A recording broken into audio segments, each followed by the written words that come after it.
थोड़ी देर बाद car king club पहुंच गई। टाइगर ने कार पार्किंग में रोकी और पार्किंग बॉय से कार्ड लेकर उसने जेब में डाला और कार लॉक करके वो जूलिया समेत क्लब के मेन गेट की तरफ बढ़ गया। क्लब वाकई खासा वसी व अरीज था, इसलिए उन दोनों को तमाम हॉल्स को एक एक बार चेक करना पड़ा, लेकिन नोमा उन्हें कहीं नजर न आई तो टाइगर ने एक सुपरवाइजर को रोक लिया। यस सर, सुपरवाइजर ने मौतबाना लहजे में कहा। मिस नोमा आई है क्लब या नहीं? टाइगर ने कहा। नो सर, अभी तक नजर नहीं आई, वैसे वो ज्यादातर लॉबी में बैठती हैं, सुपरवाइजर ने जवाब देते हुए कहा। ओके थैंक यू, टाइगर ने कहा तो सुपरवाइजर भी थैंक यू कहकर आगे बढ़ गया। बात ठीक है, वैसे तमाम हॉल्स में चक्कर लगाते फिरने की बजाय लॉबी में बैठकर उसका इंतजार किया जाए, जूलिया ने कहा और टाइगर ने इस बात में सर हिला दिया और फिर वो दोनों लॉबी में आकर बैठ गए। टाइगर ने अपने और जूलिया के लिए हॉट कॉफी का ऑर्डर दे दिया। ख्याल रखना पाकिस्तानी जुबान का कोई लफ्ज मुंह से ना निकल जाए, जूलिया ने कहा तो टाइगर चौंक पड़ा। क्यों? यहाँ तो पूरी दुनिया के सैयाह आते जाते रहते हैं, टाइगर ने कहा। मेरा ख्याल है कि हमारी मशीनरी निगरानी की जा रही है, जूलिया ने कहा तो टाइगर का चेहरा देखने वाला हो गया। ये आप क्या कह रही हैं? हमारी निगरानी कौन कर सकता है? हमने अब तक क्या किया है? टाइगर ने कहा। क्लब आते हुए कार के साइड मिरर पर मशीनी निगरानी करने वाले आले की मखसूस रंग बिरंगी लहरें एक बार पड़ी थी। जूलिया ने कहा, ओ, इसका मतलब है कि हमें मोहतात हो जाना चाहिए, टाइगर ने कहा। हम मोहतात हैं और क्या मोहतात होंगे, जूलिया ने कहा और टाइगर कुछ कहते कहते खामोश हो गया। फिर दोनों ने हॉट कॉफी पी और मजीद कुछ देर बैठने के बाद जब उन्हें एहसास हो गया कि वो वैसे ही बैठे वक्त ज़ाय कर रहे हैं तो जूलिया उठ खड़ी हुई। कोठी चलकर हेडक्वार्टर के बारे में फाइनल करते हैं, यूं वक्त ज़ाय करने के अलावा और कुछ हासिल नहीं होगा, अब वापस चले, जूलिया ने बड़बड़ाते हुए कहा तो टाइगर उठ खड़ा हुआ। हाँ, और क्या हो सकता है, टाइगर ने जवाब दिया और फिर वेटर को बुलाकर उन्होंने बिल अदा किया और क्लब से बाहर निकल आए और फिर थोड़ी देर बाद उनकी कार वापस उनकी रिहाइशगाह की तरफ बढ़ी चली जा रही थी। इस तरह काम आगे नहीं बढ़ेगा, हमें उनके हेडक्वार्टर पर हमला करना होगा, जूलिया ने कहा। यस मैडम, आप दुरुस्त कह रही हैं, मैं तो आपकी वजह से खामोश था, वरना मैं अब तक हेडक्वार्टर पर हमला कर चुका होता, टाइगर ने कहा। मैं तुम्हारी वजह से सोच रही थी कि हम इसे बाहर ही घेर लेंगे, क्योंकि हमारी तो हर मामले के लिए बाकायदा ट्रेनिंग हुई है और तुमने आज तक कोई ट्रेनिंग नहीं ली, जूलिया ने कहा तो टाइगर बेख्तियार हंस पड़ा। मेरे ट्रेनर इमरान साहब हैं और ऐसे ट्रेनर किस्मत वालों को मिलते हैं, टाइगर ने जवाब दिया तो जूलिया बेख्तियार हंस पड़ी। क्या वाकई उसने कभी तुम्हें खुसूसी ट्रेनिंग दी है, जूलिया ने कहा। एक बार मैंने उनसे दरख्वास्त की थी कि मुझे भी सीक्रेट सर्विस की ट्रेनिंग में शामिल किया जाए, तो उन्होंने जवाब में एक मिसरा पढ़ा जिसका मतलब था कि लास्का पुल का डिजाइन और कलर स्कीम कोई लाख चाहे तो नहीं बना सकता, लेकिन कुदरत खुद ब खुद इस पुल की फनबंदी करती है। चुनांचे तुम भी कुदरत के हाथों ट्रेनिंग ले रहे हो और यही तुम्हारे लिए काफी है, टाइगर ने जवाब देते हुए कहा। मेरे ख्याल में तो उसने ये बात तो तुम्हें टालने के लिए कही है, जूलिया ने कहा। वो वैसे भी तो इनकार कर सकते थे, बहरहाल ये सबक उन्होंने जरूर दिया हुआ है कि हक के लिए जो तुमसे हो सकता है करो, टाइगर ने कहा और जूलिया ने इस बार कोई जवाब देने की बजाय इस बात में सर हिला दिया। थोड़ी देर बाद वो रिहायशी कॉलोनी की उस कोठी के गेट पर पहुंच गए जिसमें वो रिहाइश पजीर थे। तुम्हें मालूम है कि यहाँ असला और मशीनरी की मार्केट कहाँ है, जूलिया ने कमरे में पहुंचकर कुर्सी पर बैठते हुए कहा। मशीनरी? कैसी मशीनरी, टाइगर ने चौंक कर कहा। जो मशीनरी हेडक्वार्टर में नस्ब है उसे जीरो भी तो कोई मशीनरी कर सकती है, जूलिया ने कहा। ओह हाँ, मैं समझ गया, वेरी गुड, आप वाकई बेहद ज़हीन हैं, इमरान साहब ऐसे नहीं आपकी तारीफें करते, टाइगर ने बेसाख्ता लहजे में कहा। वो मेरी क्या तारीफ करेगा, वो अपने अलावा दूसरों को हमेशा हकीर समझता है, जूलिया ने मुंह बनाते हुए कहा। ये बुक कैसी है, अचानक टाइगर ने जोर जोर से नाक सुकेड़ते हुए कहा और जूलिया भी एक झटके से उठ खड़ी हुई, लेकिन दूसरे लम्हे टाइगर का दिमाग किसी तेज रफ्तार लड्डू की तरह घूमने लगा। आखिरी एहसास जो उसके जहन में उभरा वो यही था कि उन्हें हिट कर लिया गया है, लेकिन फिर जैसे तेज रफ्तारी से घूमते हुए लड्डू की रफ्तार खुद ब खुद आहिस्ता होना शुरू हो गई, उसी तरह चंद लम्हों बाद टाइगर को यूं महसूस हुआ जैसे उसका जहन उसके कंट्रोल में आ गया हो। उसने आंखें खोली तो उसने जो कुछ देखा उससे उसके जहन को इंतहाई जोरदार झटका लगा, क्योंकि वो अपनी रिहाइशगाह के कमरे की बजाय किसी अजनबी कमरे में रॉड्स वाली कुर्सी में जकड़ा हुआ बैठा था। उसने गर्दन घुमाई तो उसके साथ ही दूसरी कुर्सी पर जूलिया ढलके हुए अंदाज में मौजूद थी। वो होश में आने के प्रोसेस से गुजर रही थी। कमरा खाली था। ये हम कहाँ आ गए? टाइगर के जहन में सवाल उभरा, लेकिन फौरन ही उसके जहन ने उसके सवाल का जवाब दे दिया कि वो नोमा पर हाथ नहीं डाल सके, लेकिन नोमा ने उन पर हाथ डाल दिया है। उसने अपनी कुर्सी का जायजा लिया। उसने पैर पीछे मोड़कर बटन चेक किए, लेकिन ऐसा कोई बटन वहां मौजूद न था। उसी लम्हे उसे जूलिया के कराहने की आवाज़ सुनाई दी। जूलिया अब सीधी होकर बैठी थी। उसकी आंखें आहिस्ता आहिस्ता खुल रही थी। टाइगर मुसलसल रॉड से निकलने के बारे में सोच रहा था, लेकिन रॉड्स इस कदर टाइट थे कि उसे सांस लेना दोभर हो रहा था, और कोई ऐसा तरीका भी उसे समझ ना आ रहा था जिससे वो इन रॉड्स को खोल सके। ये सब क्या है? हम कहाँ हैं? अचानक जूलिया की बड़बड़ाती हुई आवाज़ सुनाई दी। मेरा ख्याल है कि हम नोमा की कैद में हैं।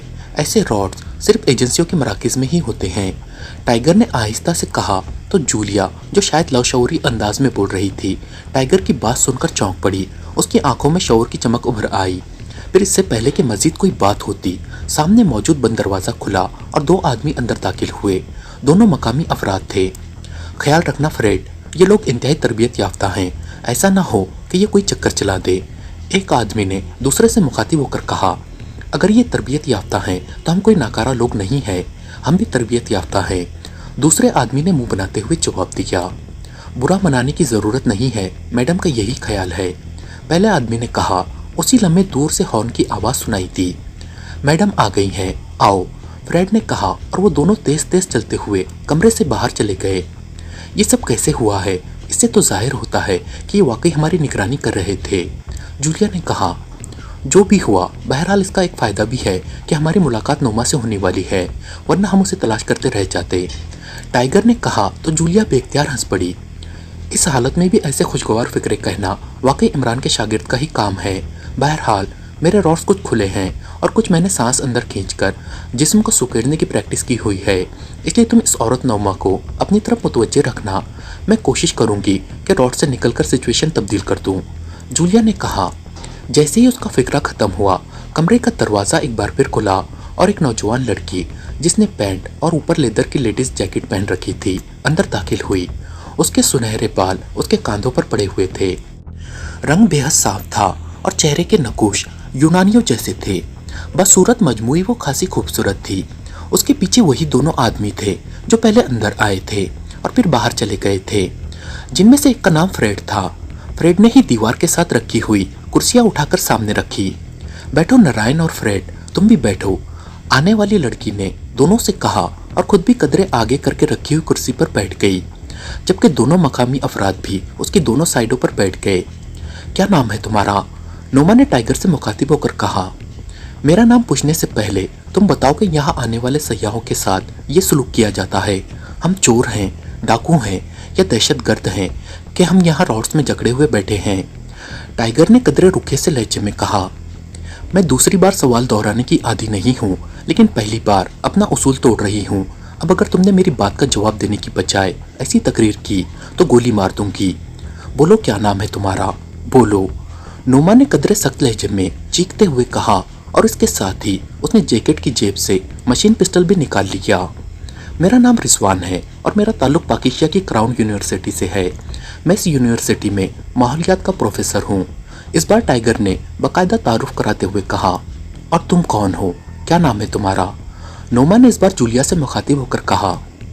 मेरा नाम जूलियाना है और मेरा ताल्लुक स्विट्ज़रलैंड से है, और मैं वहाँ की नेशनल यूनिवर्सिटी में जोग्राफिया की प्रोफेसर हूँ, जूलिया ने जवाब देते हुए कहा। तो नोमा बेख्तियार चौंक पड़ी। नारायण, ये तो स्विस नजाद है, ये पाकिस्तान सीक्रेट सर्विस के रुकन तो हो ही नहीं सकती। नोमा ने साथ बैठे हुए नारायण से मुखातिब होकर कहा। यस चीफ, लेकिन इस औरत के मुंह से इमरान का नाम और पाकिस्तान सीक्रेट सर्विस के अल्फाज सुने गए हैं, नारायण ने कहा। यह कैसे मुमकिन है नारायण कि कोई सीक्रेट सर्विस किसी गैर मुल्की को अपना रुकन बनाए? अब हम ब्लैक एजेंसी में क्या किसी गैर मुल्की को शामिल कर सकते हैं?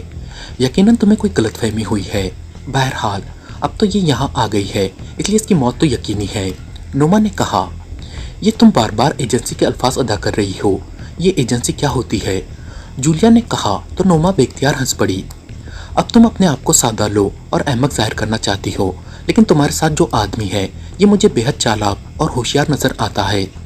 तुम दोनों सच सच बता दो कि तुम कौन हो और किस एजेंसी से तुम्हारा ताल्लुक है और तुम यहाँ क्यों आए हो, वरना तुम्हारे हलक से सब कुछ जबरन उगलवा लूंगी, नोमा ने तेज लहजे में कहा।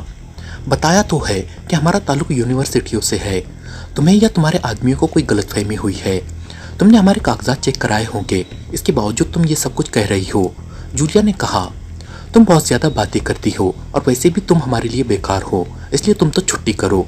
तुम्हारे साथी से मैं खुद ही सब कुछ उगलवा लूंगी, नोमा ने कहा और इसके साथ ही उसने हाथ में पकड़े हुए मशीन पिस्टल का रुख जूलिया की तरफ कर दिया।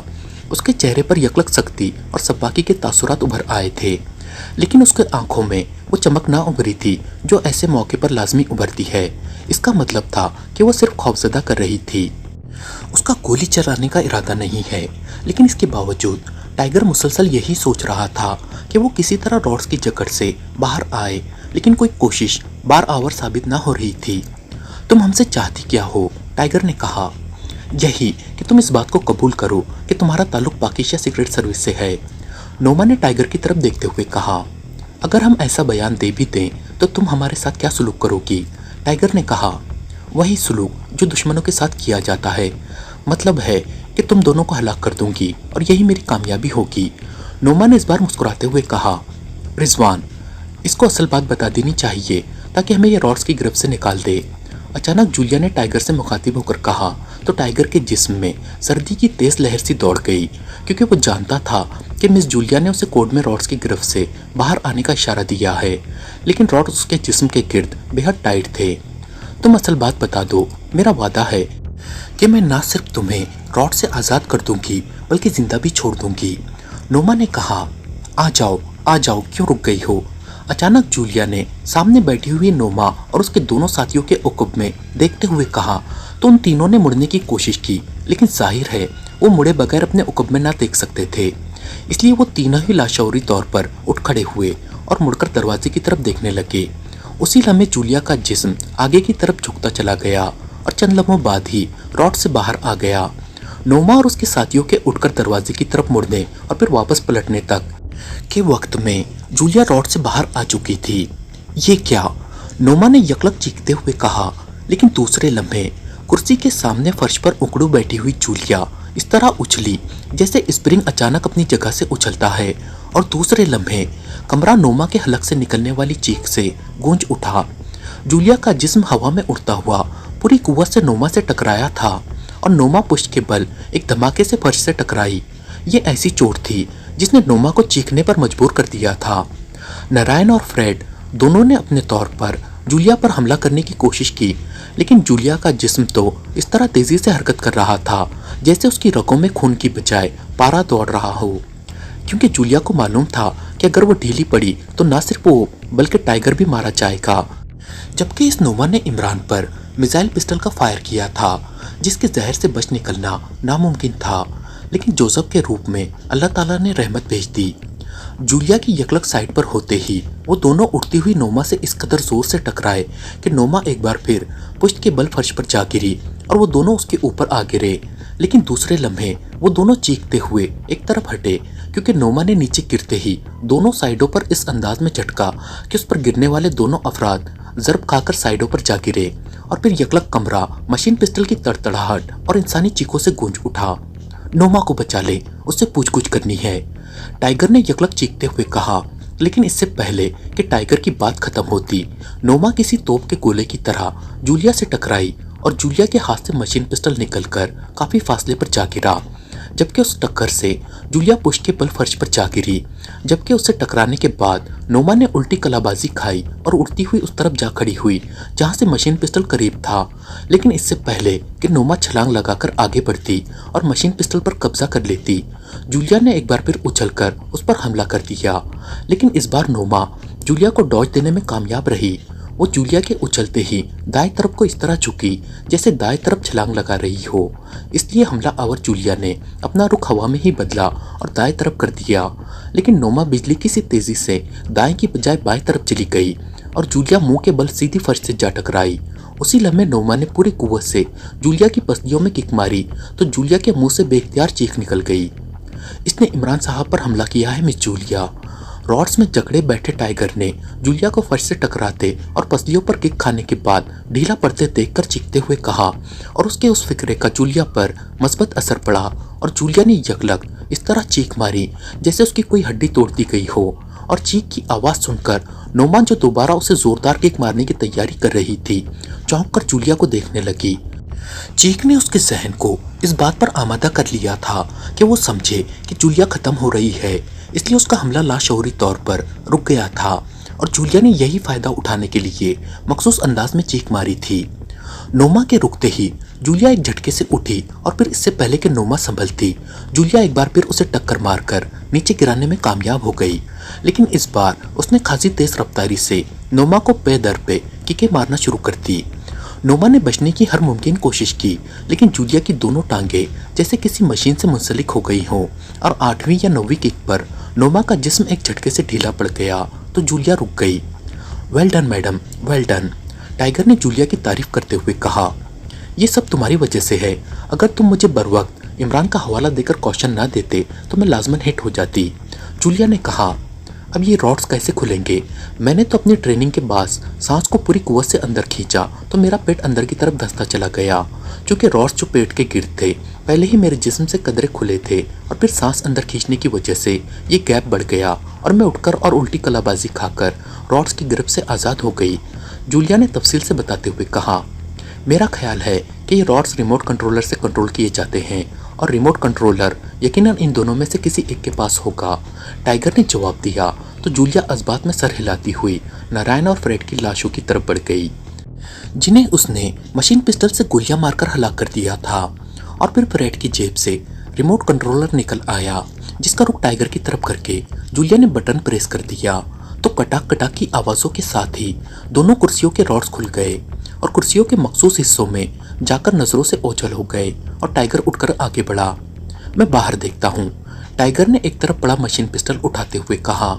पहले से रॉड्स में जकड़ते जाओ, ये खासी तरबियत याफ्ता औरत है और ये किसी भी वक्त होश में आ सकती है और मैं इसे बगैर मालूमात हासिल किए हलाक नहीं कर सकती, ताकि उसके पीछे जो लोग हैं वो लोग सामने आ जाएं।